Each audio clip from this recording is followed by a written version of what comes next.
kiblatnya ilmu pengetahuan. Karena kok bisa sih orang-orang di luar sana itu menjuluki di dinasti Abbasiyah ini sebagai kiblatnya ilmu pengetahuan? Karena pada masa itu umat-umat Islam atau tokoh-tokoh Islam itu berkumpul di pada masa itu dijuluki sebagai kiblatnya ilmu pengetahuan, karena pada masa itu ilmu tokoh-tokoh Islam atau ilmu Islam itu bersatu pada saat itu menerjemahkan buku-buku yang berasal dari Romawi, Yunani, Persia. Kemudian mereka itu menerjemahkannya ke dalam bahasa Arab. Kemudian mereka itu mengembangkan ilmu tersebut untuk dipelajari. Nah, selanjutnya pada masa kejayaan Islam tersebut ada beberapa tempat sebagai pusat kajian. Yang pertama itu Baghdad, yang kedua Kairo, yang ketiga itu Kordo. Nah, ketiga tempat itu adalah tempat perkumpulan para ilmuwan atau sarjana-sarjana Islam untuk mendiskusikan atau melakukan penelitian tentang mengembangkan ilmu pengetahuan tersebut untuk masa depan yang akan mendatang. Nah, tapi dapat kita lihat pada abad 15 ini ilmu pengetahuan itu mulai menurun diakibatkan invasi atau penjajahan dari negara Eropa. Nah, sebenarnya pada masa Abbasiyah ini kita itu dijadikan sebagai kiblatnya ilmu pengetahuan, tapi pada masa abad 15 ini sebaliknya, malah kita itu dijadikan malah kita itu menganggap bahwa orang-orang di Eropa atau orang Barat itu lebih maju ilmunya daripada ketimbang kita. Nah, kebangkitan sains di dunia Islam dan kebangkitan sains di dunia Islam ini bermunculannya itu semulanya pada masa Abbasiyah itu tidak ada tempat-tempat pendidikan, tapi pada masa itu masjid-masjid atau tempat-tempat ibadah itu dijadikan sebagai pendidikan. Sehingga pada saat itu Harun ar-Rasyid memiliki ide untuk membuat salah satu perpustakaan terbesar pada masa itu, yaitu Darul Hikmah atau Gudang Ilmu. Kemudian Darul Hikmah itu dikembangkan lagi oleh Khalifah Al-Ma'mun. Nah, disitulah tempat para tokoh-tokoh atau ilmuwan Islam berkembang untuk membahas tentang sains. Selanjutnya, ilmu pengetahuan yang berkembang. Yang pertama itu pelajaran ilmu tafsir dan hadis. Mengapa? Yang pertama itu pelajaran ilmu tafsir dan hadis, karena seperti yang sudah saya katakan tadi, bahwasanya ilmu tafsir itu orang-orang Islam pada masa Abbasiyah itu mentafsirkan buku-buku orang-orang terdahulu dari bangsa Romawi, Yunani, dan India. Kemudian mereka itu menerjemahkannya ke dalam bahasa Arab, terus dikembangkan. Yang kedua adalah Al-Quran. Kenapa Al-Quran? Yang kedua adalah hadis. Kenapa hadis? Karena hadis itu telah mencakup semuanya, yang dimana di situ Rasulullah SAW mengajarkan kita bagaimana cara kita untuk mengembangkan ilmu pengetahuan. Selanjutnya, ilmu kalam. Nah, pelajaran ilmu agama yang pertama itu ilmu kalam. Kenapa ilmu kalam? Jadi ceritanya itu pada masa Daulah Abbasiyah itu ada tokoh yang non-Islam, dia itu ingin meruntuhkan Islam itu dengan ilmu filsafat. Akhirnya pada saat itu Harun ar-Rasyid itu tidak bodoh. Akhirnya dia itu mengumpulkan tokoh-tokoh atau ilmuwan-ilmuwan yang ahli dalam bidang filsafat untuk melawan non-Islam tersebut.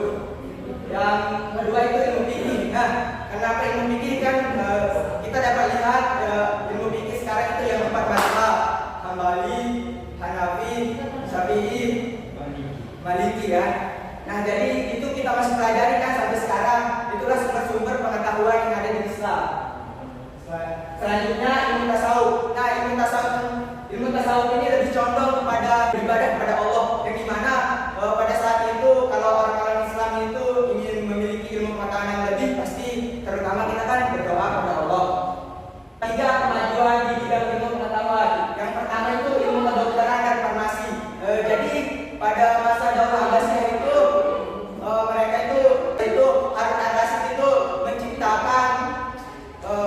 menciptakan pelajaran tentang kedokteran, kalau tidak salah di Bizantium sama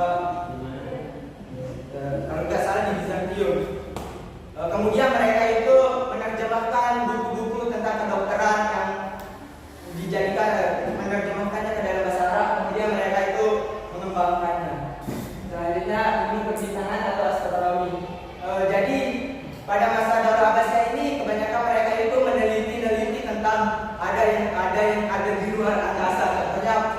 bintang, bulan itu mereka meneliti. Nah, ada waktu itu saya ceritakan ada satu tokoh yang dimana dia itu mengatakan bahwasanya bumi itu bulat, dan orang-orang di sana itu tertawa. Kok bisa bumi bulat sedangkan kita kan hidup jalannya lurus, kok bisa? Ditertawakan pokoknya tokoh itu. Orang-orang non-Islam yang tertawa, kok bisa bumi itu bulat, ditertawakan. Nah, tapi bisa kita lihat di masa sekarang kan banyak ilmuwan dari berbagai negara atau non-Islam itu mengatakan bahwa bumi itu bulat. Jadi terbukti bahwa bumi itu bulat. Selanjutnya ilmu matematika. Nah, ilmu matematika ini kan kita kan udah mempelajari kemarin itu di geometri kan Pak Sofyan, tentang garis, sudut kan. Itu ternyata sebelum Pak Sofyan tahu itu, dari dulunya Pak Sofyan itu udah terlebih itu orang Islam zaman Abbasiyah dulu terus dikembangkan.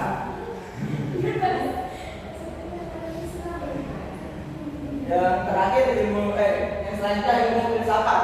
Seperti yang saya udah ceritakan yang di depan tadi, kan udah saya ceritakan seperti yang di depan tadi itu, ilmu filsafat itu kan pada masa itu ada tokoh non-Islam yang menyatukan Islam itu dengan menggunakan ilmu filsafat.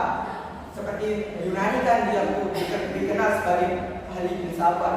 Nah, tapi pada masa itu akhirnya narasi itu mengumpulkan seperti cerita saya yang tadi udah. Ilmu sejarah. Nah, kalau ilmu sejarah ini lebih condong ke sejarah atau riwayat Nabi Muhammad SAW, karena dapat kita lihat bahwa sejarah dari ilmu Nabi Muhammad SAW ini banyak sekali yang dapat kita petik, mulai dari perjalanan beliau hingga dakwah beliau, hingga beliau dianggap sebagai nabi yang dicaci maki, dan akhirnya yang selanjutnya ilmu geografi. Ilmu geografi ini sebelum abad ke-12 istilah geografi tidak pernah digunakan dalam literatur Islam. Jadi ilmu geografi itu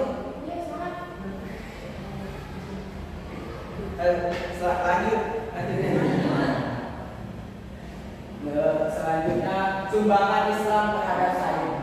Nah, dapat kita lihat sumbangan Islam terhadap sains. Pada masa dakwah Abbasiyah ini, sumbangan Islam terhadap sains itu dapat kita lihat di depan ini. Yang pertama itu matematika. Jadi matematika.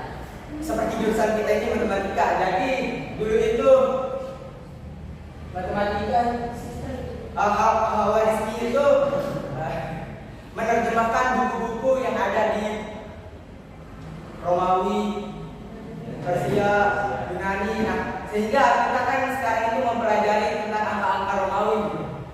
Ternyata itu perkembangan dari Al-Khawarizmi. Terus dia juga adalah salah satu penemu angka nol. Yang kedua itu astronomi. Nah, astronomi ini adalah ilmu yang membahas tentang perbintangan. Nah, seperti yang sudah saya jelaskan dan tadi, perbintangan itu pada masa dakwah Abbasiyah ini orang-orang Islam itu meneliti tentang bintang-bintang atau galaksi atau bulan. Tentang 9 planet itu sudah diteliti oleh orang-orang yang ada di zaman Abbasiyah. Sebelum para ilmuwan non-Islam itu meneliti, ternyata sudah diteliti terlebih dahulu oleh ilmuwan pada masa dakwah Abbasiyah. Selanjutnya ilmu kedokteran.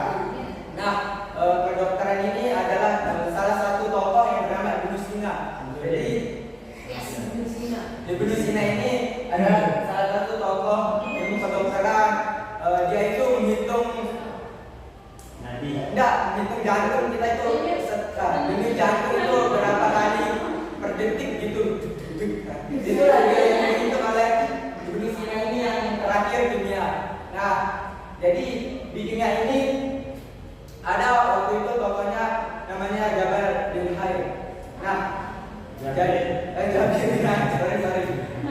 jadi pada masa itu kan dia itu sedang membaca Quran surah ayat 57. Membaca Quran surah Ra'd ayat 57.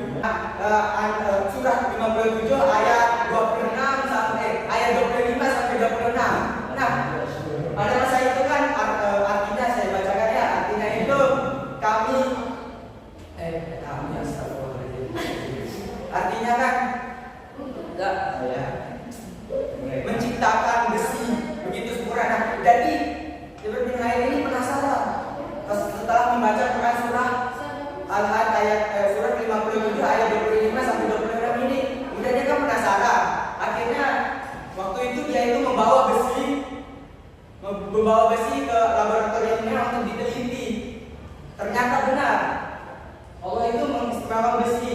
Ternyata akhirnya dapat kita kenal sekarang rumus Ferrum, huruf P-nya besar, P-nya kecil, yaitu 25 isotop 57. Ternyata diambil dari Al-Quran, teman-teman ya. Selanjutnya tidak hanya itu, dalam bidang arsitektur juga pada masa Abbasiyah itu dapat dikenal. Nah, contohnya yang dapat kita lihat pada zaman sekarang itu salah satu contohnya yaitu Masjidil Nabawi dan Masjidil Aqsa. Masjid Haram. Yang dapat kita lihatkan bahwasanya ilmu pengetahuan yang terjadi di pemerintahan Abbasiyah ini sangat melimpah. Nah, sekian penyampaian materi dari saya. Kurang lebihnya saya mohon maaf. Bila topik walidayah, assalamualaikum warahmatullahi wabarakatuh. Baiklah teman-teman semuanya, selesai sudah pemaparan materi dari rekan saya yaitu Hera Roni. Selanjutnya kami akan membuka sesi diskusi atau sesi tanya jawab. Nah, untuk teman-teman yang ingin menanyakan atau berbagi cerita, berbagi pengetahuan, dipersilahkan. Silakan.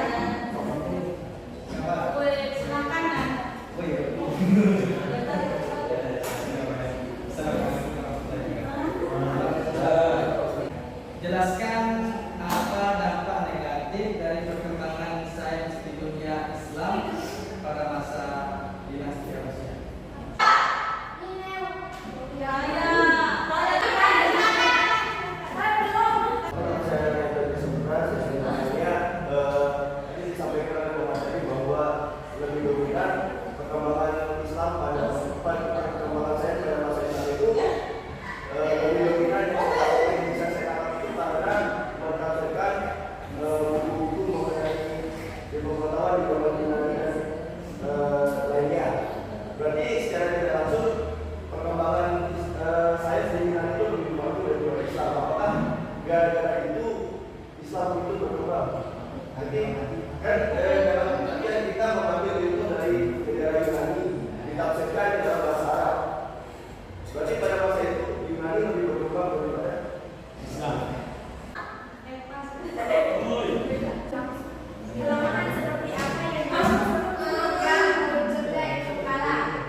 Orang-orang atau tokoh-tokoh muslim yang ahli dalam bidang filsafat tersebut untuk melawan atau adu argumen dengan ahli filsafat dari non-Islam tersebut. Nah, sehingga pada masa itu ilmu kalam dan ilmu filsafat itu disatukan. Mereka itu kumpul untuk menghancurkan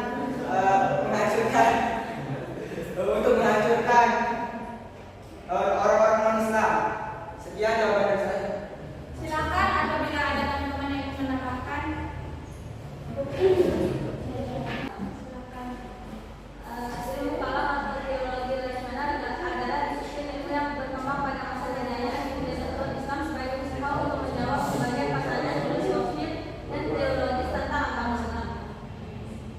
Kelemahan yang mendorong perkembangan ilmu kalam yang pertama itu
Baik, di sini saya akan mencoba menjawab pertanyaan dari saudara Anang.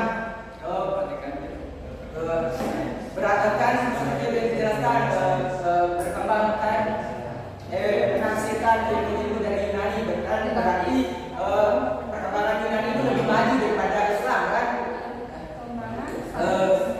Jadi memang pada masa itu orang-orang Islam itu mentafsirkan atau menerjemahkan buku-buku terdahulu dari orang-orang Yunani atau Persia atau India.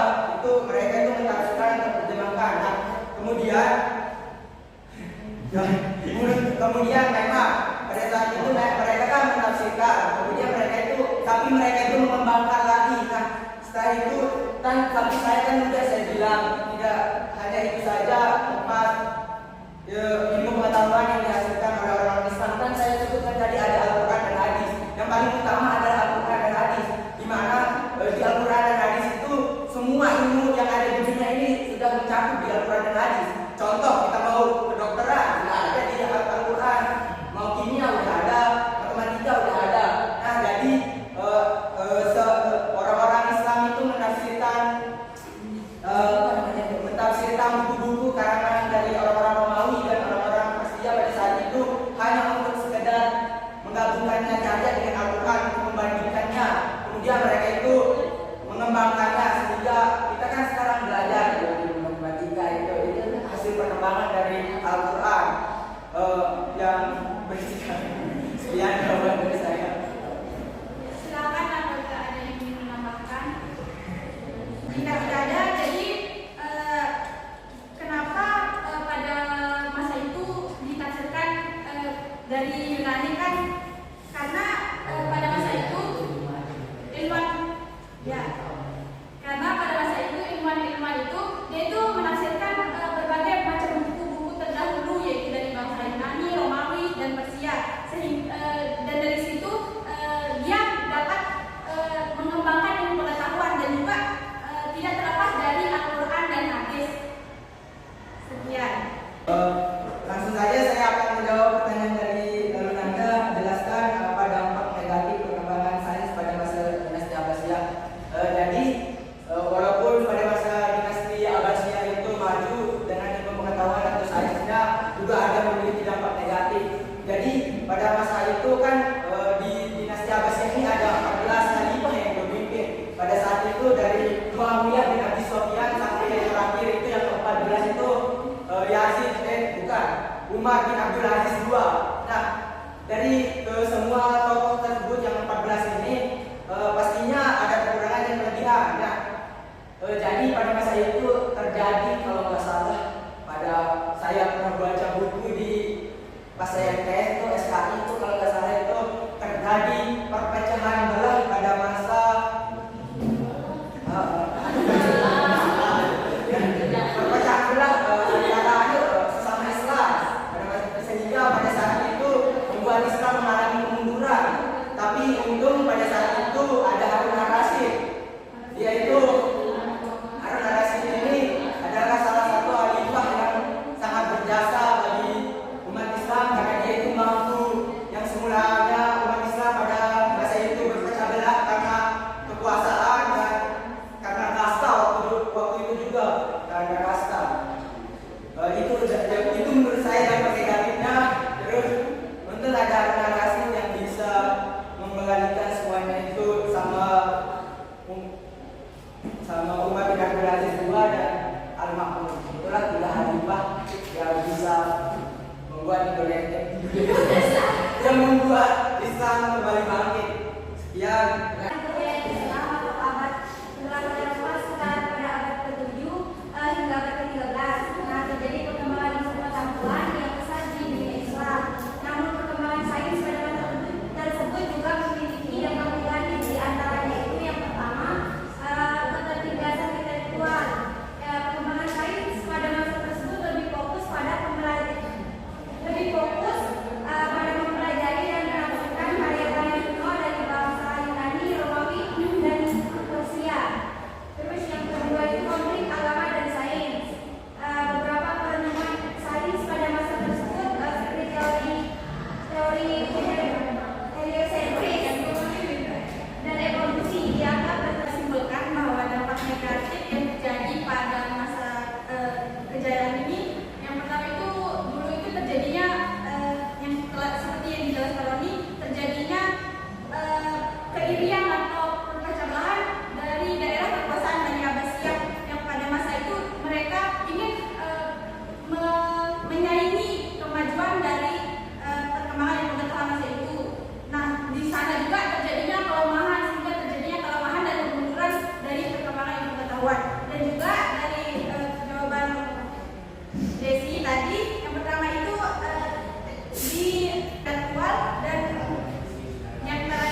di Baizatium di Antartika dan sekarang di Suriah. Mengapa tidak di tempat kekuasaan lainnya, tempat wilayah lainnya?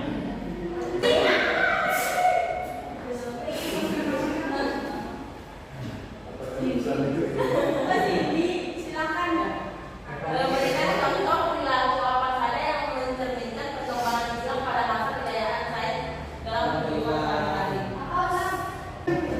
Baik, di sini saya akan menjawab pertanyaan dari Bairista Bayu. Jelaskan seperti yang sudah saya jelaskan tadi, kayaknya kan pada masa itu kan sains itu jadi pada masa itu kan pada saat mentafsirkan Al-Quran dan hadis kan mereka itu ternyata menemukan berbagai macam ilmu yang ada di dunia ini. Jadi pada masa itu Al-Quran itu sudah mencakup ilmu-ilmu yang tentang yang semulanya kan sudah ada di zaman Yunani kan tentang sains begini-begini.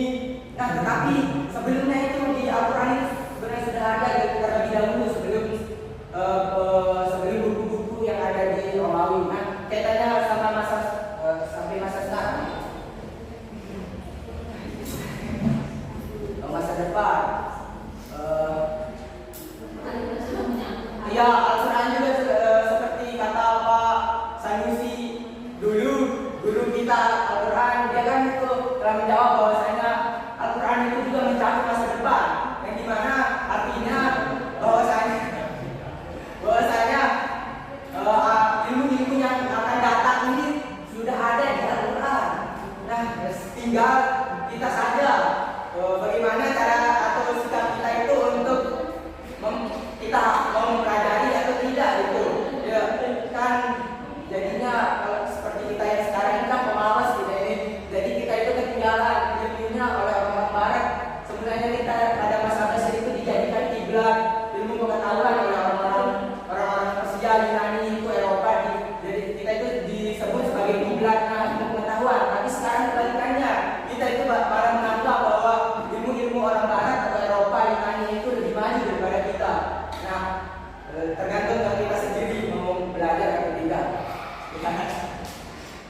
bawahan dari Harun Ar-Rasyid ini mengusulkan ke Harun Ar-Rasyid, kenapa sih kita nggak membangun tempat kedokteran atau tempat pembelajaran kedokteran itu di Bizantium atau Suriah?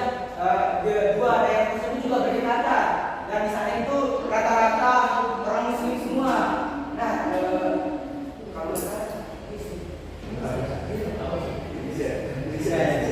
ya begitu. Silakan teman-teman yang ingin menambahkan. Silakan. Assalamualaikum warahmatullahi wabarakatuh. Pada masa Abbasiyah itu mereka memilih membangun lembaga penelitian pengobatan di wilayah-wilayah Bizantium dan Haran karena kedua kota tersebut sudah memiliki tradisi medis yang mapan sejak pada zaman kuno. Terus Antonia itu dikenal sebagai pusat medis Romawi dan Bizantium. Nah, di sana itu banyak ahli medis dari dunia Romawi dan Bizantium yang mempelajari dan mengembangkan pengetahuan medis mereka. Nah, sementara itu, Haran merupakan pusat ilmu pengetahuan dan kebudayaan pada zaman kuno dan sehingga dikenal karena ahlinya dalam bidang matematika, astronomi maupun filsafat. Nah, selain itu, Bizantium dan Suriah ini memiliki akses ke bidang sumber daya dan bahan-bahan yang diperlukan untuk penelitian pengobatan. Selain itu juga pada masa Abbasiyah ini di Bizantium dan Haran itu memiliki hubungan perdagangan yang baik. Jadi kan apa bangun pusat penelitian pengobatan di Antonia dan Haran dan juga di Iskandariya Mesir. Jadi sebenarnya itu di Bizantium itu adalah zamannya. Jadi pada zaman Bizantium itu ada sebuah peninggalan. Bukan tempatnya. Pada zaman Bizantium itu ada peninggalan di kota Antonia, ada di Iskandariya itu ada peninggalan pada masa itu, pada masa kejadian Bizantium itu tentang fasilitas kesehatan atau medis. Cuman mengapa itu? Karena Baru beber malam. Nah ini mau apa gawe terus? Jam itu acara. Baik, tadi dapat disimpulkan bahwa Apa gawe itu benar? pada masa itu Ayam lalu. kenapa dibangun di sana? Karena Apa gawe? seperti yang Anda katakan tadi, di sana sudah ada Baru, peninggalan hingga zaman semakin itu, jos. sehingga dan Gawean juga dulu. ada Gawean. fasilitas kesehatan dan Gawean. juga banyak ahli-ahli medis di sana Mau yang untuk? banyak ahli medis juga di sana. Pada masa itu Harun Ar-Rasyid memilih tempat itu untuk membangun kedokteran.